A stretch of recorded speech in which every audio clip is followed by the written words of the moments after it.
pleasure to catch up.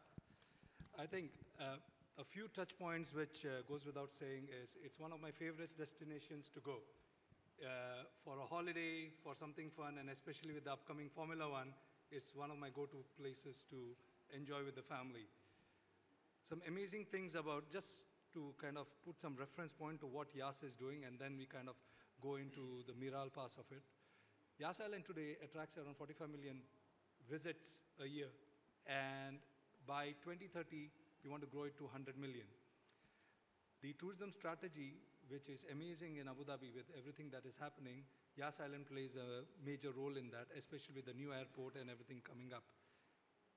Let's talk about, Mohamed, what you do, a day in your life, about what are you doing at Yas today for tomorrow. Thank you, Amit. It's an honor to be here with you today. I think we met in the same summit last year in Yas Island, and today again we're meeting here in Dubai. So it's a pleasure to meet you. Yas Island is, I think it's a story that we are all proud of.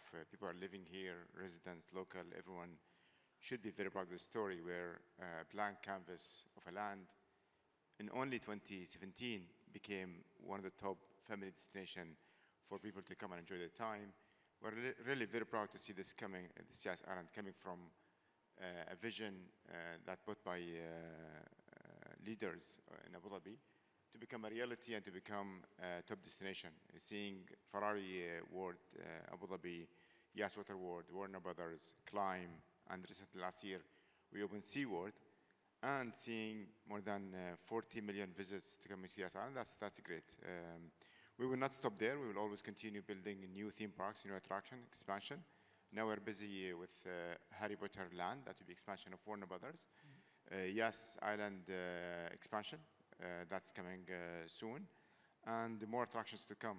But more importantly, we always try to push customer experience, how we can improve it, how we can make it even better, and how we can cater the destination for the new customer and the new customer behavior, where it's totally changed now. I think the market became more competitive, and the customers became very, very demanding.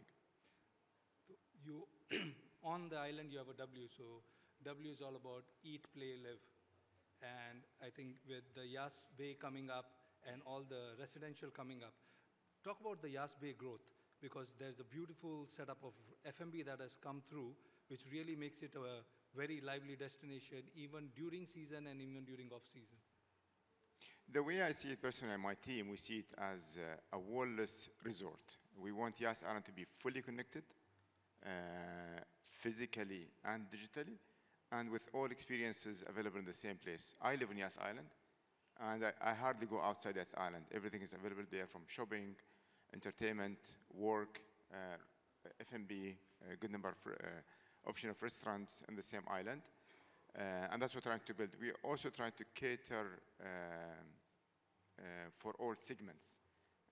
We start with kids, teenagers, adults, and even elder people, how we can tailor experiences for them, make it available, convenient, and easy for them, again, digitally and physically. So in the morning, we had some nice numbers from STR about the growth of what's happening in Abu Dhabi, how with the small inventory growth, the ADR and the RevPAR growth has been very strong. And I think one of the key events that activated was concerts and activations. And we saw the Taylor Swift effect, the Coldplay effect, and it is phenomenal to see that these kind of entertainment drive RevPAR to the extent that it does, because I don't think so with any analysis or feasibility, this was looked at part and parcel of the equation. Yas Island has the Etihad Arena, which is again one of the places that we all go to. I think you have the basketball coming up, and my son is already after me that are we going, are we not? Post-pandemic, the growth that Yas has seen has been all to do with MICE events. But one of the things I would like to know is how much of that has been local growth or local residents coming in, and how much has been international thanks to the midfield terminal and everything coming live? You said the interesting word, Amit, growth, and where the growth will come. I think we saw growth in the last 2 years coming in different season. Interestingly, the growth came in summer. So last 2 years, summer seasons were as busy as winter. That was very interesting. Our hotel occupancy were almost 80% in the summer, that's July and August. July and August contributed more than 25% of our top line. Oh. And that's amazing.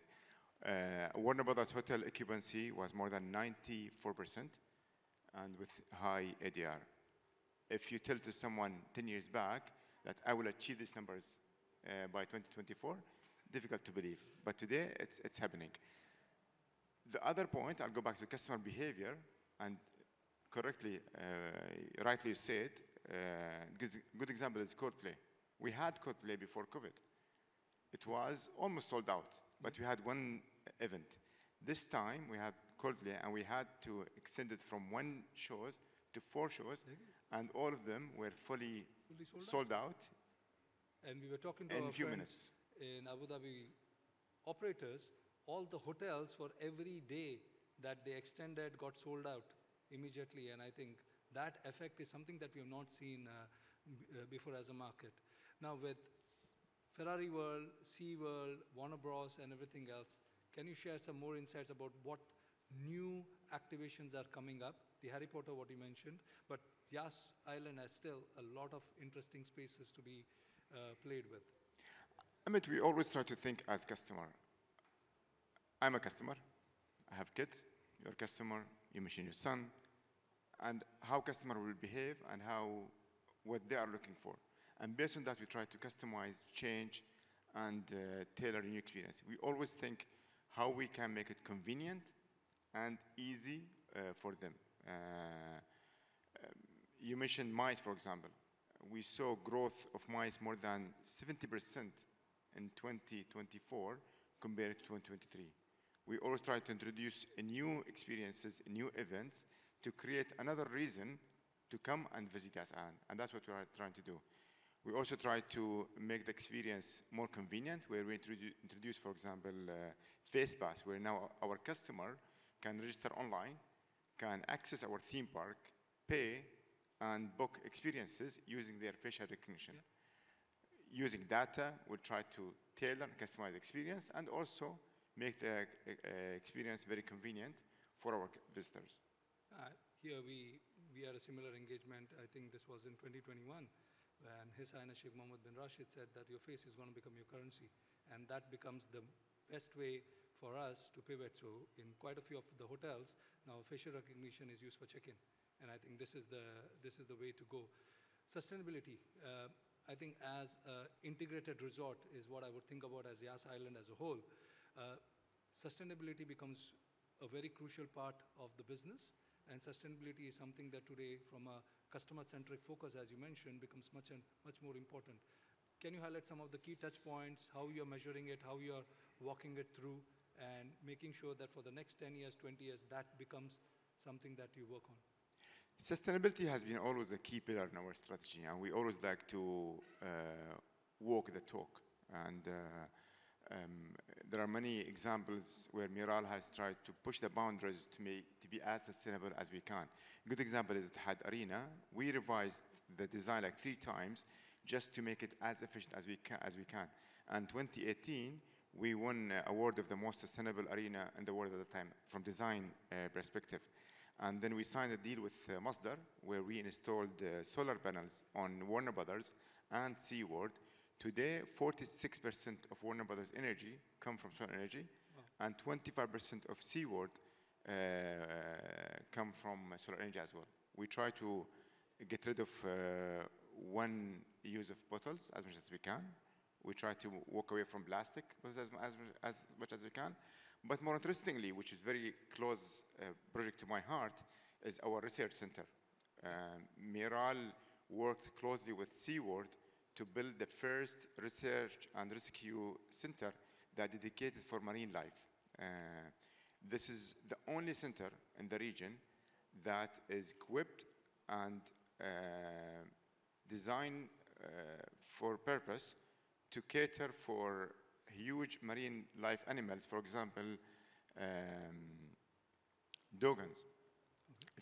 Abu Dhabi has the second largest population of dogons worldwide after Australia, more than 300 dogons. Yet, there is no proper facility to rescue such animal. Today, I'm very proud to say that that research center is more than catered to accommodate such a requirement. Not only this, we're also doing some research. Today now we are very much busy with seagrass research. We came to know that seagrass absorb CO2 much more than mangroves. Okay. So the question now, how we can increase seagrass in Abu Dhabi and beyond Abu Dhabi to help us reduce CO2, and that will contribute back to sustainability indirectly. It's a beautiful business with purpose. To my favorite part now, Formula One. So coming up in December, normally brings in 60,000 plus more attendees. And the best part which I enjoy is that we have more than 70% of international visitors. That means all our friends in the hotel business have 70,000 customers, 60 to 70,000 customers coming in during 1 week window, so we can yield the best. And I think the ripple effect is what also happens to Dubai and other Emirates because of the number of keys and everything else. What are we expecting this year? How are we looking to pivot it for the economy of Abu Dhabi and UAE as a whole? And anything that we should look out for that is very different this year? We always try to improve the customer experience from transportation, access, how we can make it easy, try to enrich. I think this year we'll have 4 nights concerts rather than 3, and we'll have after live concert as well. We try to integrate theme parks with Formula One. So this year, for the second time, Formula One ticket holders can access our theme park as well. And there was always something new in Abu Dhabi. As you said, concerts, events, and more experiences and better experiences. No surprise Taylor Swift concert happening? No. I think with that, Mohamed, like always, it's really amazing to talk to you, learn more about what's happening in Yas Island. And if anybody who is visiting here, if you have not been there, please do make it a point to go and enjoy. Thank you. Welcome. Thank you. Thank you.